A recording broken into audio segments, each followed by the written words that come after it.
Well, with the possibility of ice, road crews will be out keeping an eye on the conditions.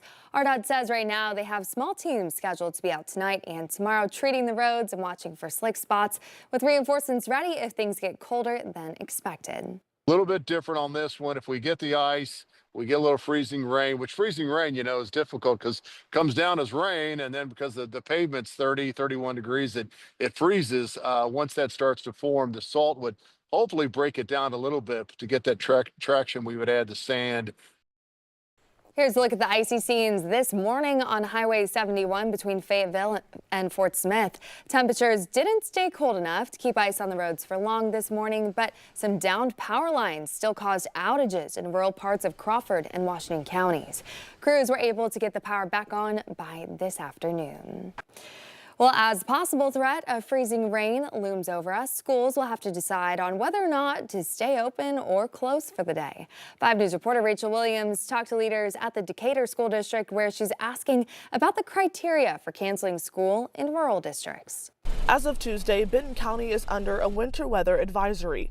On days where winter weather might cancel school, leaders at the Decatur School District say they're staying on top of the forecast. We'll get out in the mornings by at least 4 o'clock and start driving the roads to get that firsthand knowledge of what's going on.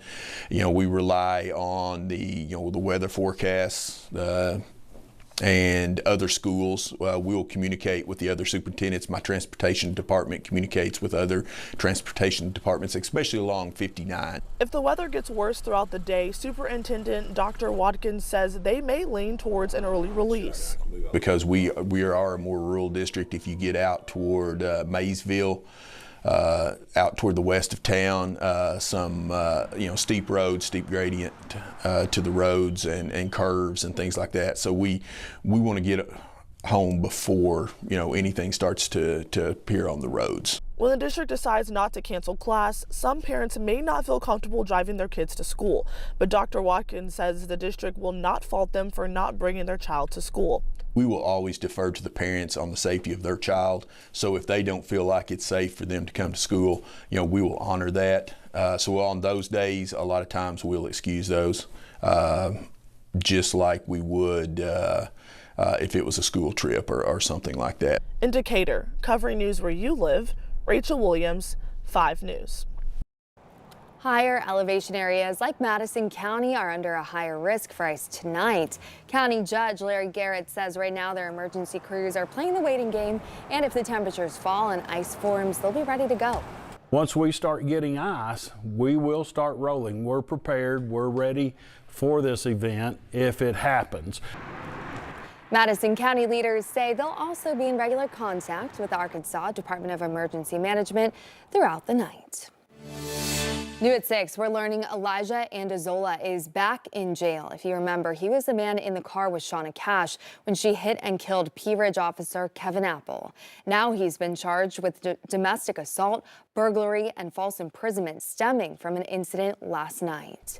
Prosecutors originally accused him of being Cash's accomplice to Kevin Apple's death, but during Cash's trial, their opinion of his involvement changed based off of evidence and that they did not believe at the time he was responsible for Officer Apple's murder. Also new at 6, people are rallying behind a Rogers family.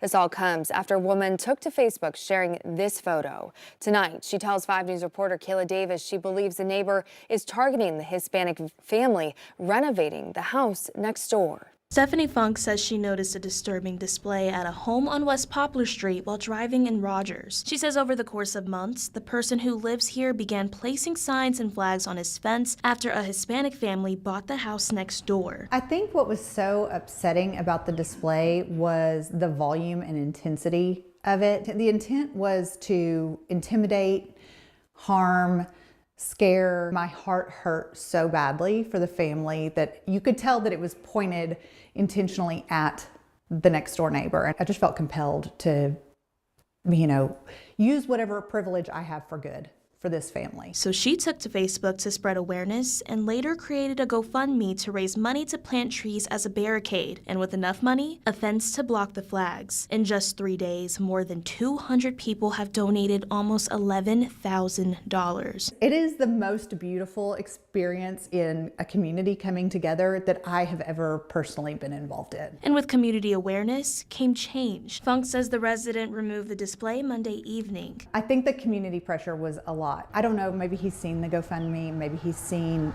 all the Facebook shares. There were a ton of shares on that Facebook post. And then I do know that the police went over and talked to him about the trash, because that does violate a city ordinance. Even so, Funk's efforts continue. I still would like to plant trees to create a nice visual screen from them, because we don't know, this probably isn't quite over. We know how, as humans, we get our pride and ego hurt and we react. And so I want to create a screen that, regardless of how the neighbor is feeling, what mood the neighbor is in, this family feels protected and safe. The family wishes to stay anonymous, but issued a statement saying, in part, "We hope that our story will serve as a reminder that hate and racism have no place in our society. We must continue to stand together against hate and promote love, acceptance, and inclusivity for all. Once again, thank you for your support." In Rogers, covering news where you live, Kayla Davis, 5 News.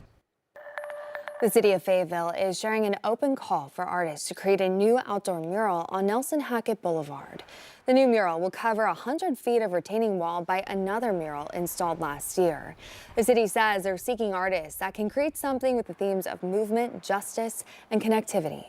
Idea of justice movement and connectivity is sort of the opportunity that this project has to reinforce the walkability and the livability of our city, and how we can unite sort of separate sides of a road to come together and sort of be a little more connected. Artists have until Wednesday, February 26th to apply. The winner will receive $24,000 to cover fees and materials. The Fayetteville Arts Council is overseeing the selection process. Well, it's Election Day in Oklahoma. Voters in several towns will be casting their ballots, including Poto, where a $1.2 million school bond issue is being decided on. If approved, the money would be used to upgrade air conditioning units. We'll have the results tonight at 10.